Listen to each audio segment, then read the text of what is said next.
Hello दोस्तों, स्वागत है आपका इस अद्भुत कोर्स में। तो चलिए हम बिना किसी देर से शुरू कर लेते हैं। सबसे पहले आपके सामने एक क्वेश्चन है। इसमें हमें किस तरीके से वाक्य त्रुटियों को देखना है, हम उसके बारे में भी चर्चा करेंगे और साथ ही एक बेहतरीन अंत की तरफ बढ़ते हुए चलेंगे। यहाँ पे आप पहले देखेंगे कि शुरू में प्रश्न कुछ सिंपल से मैंने रखे हुए हैं, जिससे कि आपकी जो समझ है उन प्रश्नों को लेकर थोड़ी और अच्छी तरह से डेवलप हो जाए।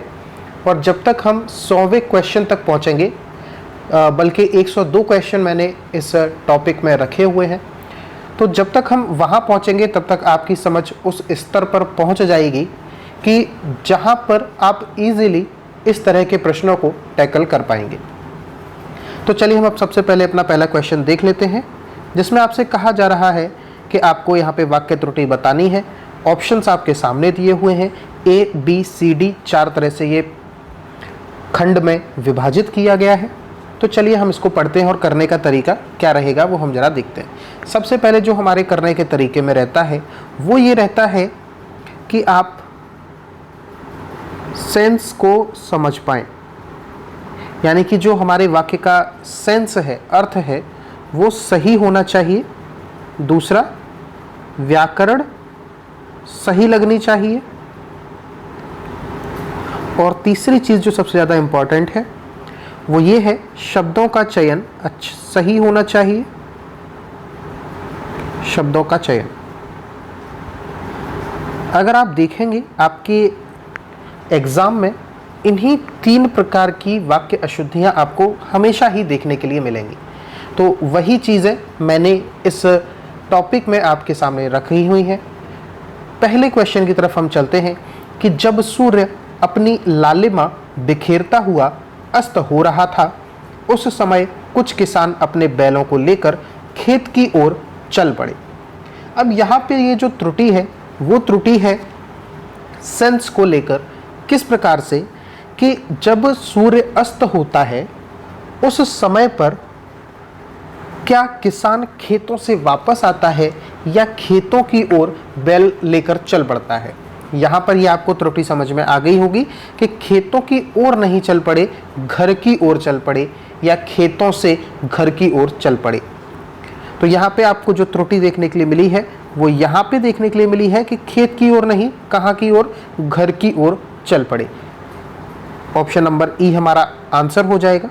नेक्स्ट अगर आप देखते हैं तो उसमें क्या कहा जा रहा है, जैसे ही मैंने नदी के शीतल अम्ब में प्रवेश किया वैसे सारा मन प्रफुल्लित हो गया और सारी थकान दूर हो गई। यहाँ पे ये जो त्रुटि है वो आपकी 2 प्रकार की त्रुटियाँ हैं। सबसे पहले एक तो शब्दों के चयन को लेके त्रुटि है और दूसरा व्याकरण की भी त्रुटि है। शब्दों के चयन की त्रुटि ये है कि अम्ब नहीं होगा, यहाँ पे क्या होगा, अम्बे होगा, क्योंकि हम यहाँ पे जल की धारा की बात कर रहे हैं, हम जल की बात कर रहे हैं, तो अम्बी होगा। और उसके बाद जब हमने अपने सेंटेंस को कनेक्टर या कह सकते हैं योजक से जोड़ा, तो यहाँ पे जैसे ही से अगर जुड़ा हुआ है तो अगला पद इसका जो आएगा वो आएगा वैसे ही। उम्मीद है ये भी आपने समझ पाया होगा। अगर आपने ये नहीं समझा था तो आज आप इस चीज़ को सीख गए हैं कि सही योजक को हमें अपने वाक्य में प्रयोग करना है। तो हमारा ए सेंटेंस में एरर है और उसके साथ ही हमारा बी सेंटेंस में भी एरर है। ऑप्शन नंबर डी हमारा आंसर हो जाएगा। नेक्स्ट, जब जब इस पृथ्वी पर अत्याचार बढ़ा है, यहाँ पर थोड़ा सा इसको एडजस्ट कर लें, जब जब धरती पर अत्याचार बढ़ा है तब तब भगवान ने पैदा होकर इस पृथ्वी को उद्धृत किया है।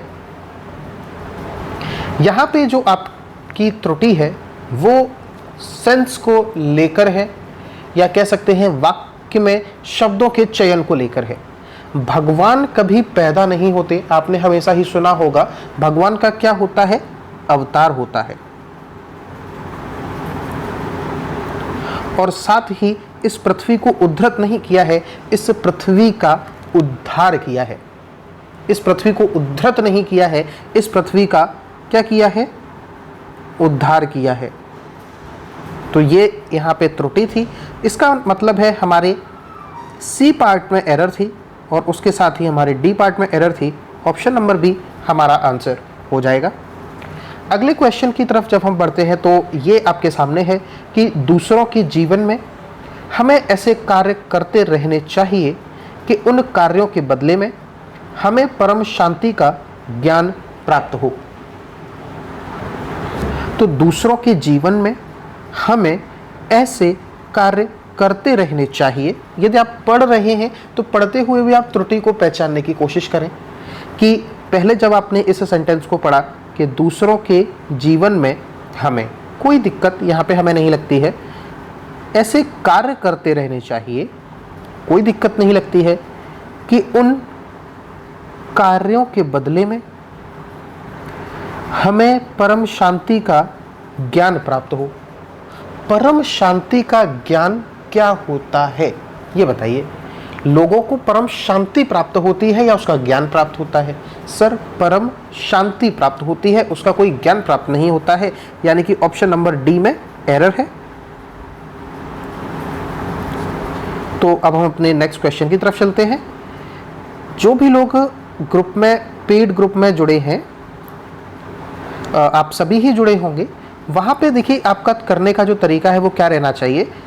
आपको एक दिन पहले ही ये क्वेश्चंस मिल जाते हैं, उनको आप खुद सॉल्व करिए। उसके बाद जब अगले दिन आपको उसका वीडियो सॉल्यूशन मिले तो आप अपने किए हुए प्रश्नों का एनालिसिस करिए कि आपने कितने क्वेश्चन कर पाए थे और कितने आपको नई चीज़ें सीखने के लिए मिली हैं। 5वें क्वेश्चन की तरफ हम चलते हैं। कभी कुछ तो कभी कुछ, लोगों की सीमाओं का कोई अंत नहीं। क्या यहाँ पर कोई त्रुटि है? कभी कुछ तो कभी कुछ, लोगों की सीमाओं का कोई अंत नहीं। यहाँ पर किसी भी प्रकार की आपको त्रुटि नज़र नहीं आएगी। बिल्कुल ठीक है, ये कोई त्रुटि नहीं, हमारा आंसर हो जाएगा। 6वें प्रश्न की तरफ जब हम चलते हैं तो वहाँ पे आपको देखने के लिए मिलेगा, विद्यालय जाकर ही मैंने जाना कि इस विद्यालय के छात्र अति उत्कृष्ट श्रेणी के क्यों हैं। इस तरह की एरर को मैंने अपने YouTube क्लासेस में भी आपको बहुत अच्छी तरह से समझा दिया था कि जब भी किसी की तुलना की जाएगी और वो चीज़ अगर सर्वोत्तम अपने आप में है तो आप उसके ऊपर अति, अत्यधिक या फिर कम इस तरह के शब्दों का प्रयोग नहीं करेंगे। उत्कृष्ट अपने आप में सर्वोच्च है, सर्वोच्च है। तो जब आप उत्कृष्ट अपने आप में सर्वोच्च है तो हम यहाँ अति नहीं लगाएंगे, यानी कि ऑप्शन नंबर सी में हमारा एरर हो जाएगा। नेक्स्ट क्वेश्चन की तरफ हम बढ़ते हैं। 7वां क्वेश्चन आपके सामने है, इसको जरा आप देखिए और अपने आंसर को मिलाने की कोशिश करिए कि यदि आप हमारे घर पर पधारेंगे तो आपको अपनी पत्नी और अपने बच्चों के साथ आना होगा। यहाँ पर जो त्रुटि है वो त्रुटि है सर्वनाम को लेकर।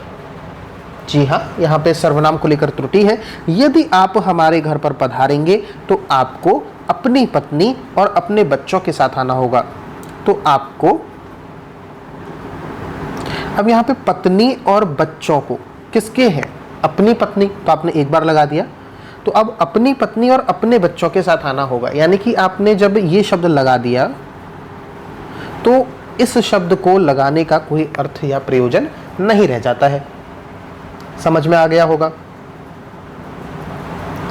तो यहाँ पे आपका ये बिल्कुल आपको समझ में आ गया होगा कि यहाँ पे हमें किस प्रकार से त्रुटि देखने के लिए मिल रही है।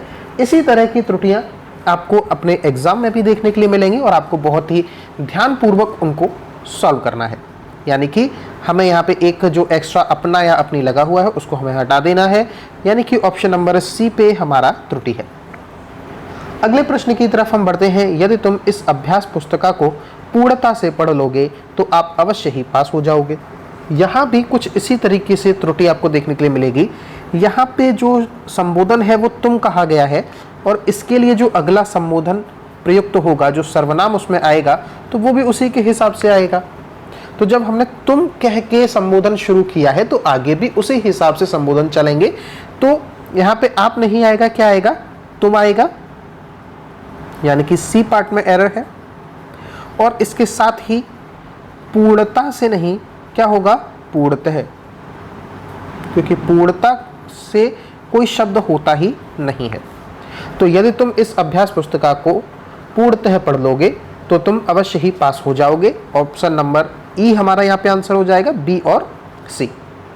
नेक्स्ट क्वेश्चन की तरफ हम बढ़ लेते हैं। ये आपका नेक्स्ट क्वेश्चन है। वह इस पार्टी की प्रमुख नेता हैं और अपने पति के साथ यही दिल्ली में रहती हैं। बताइए।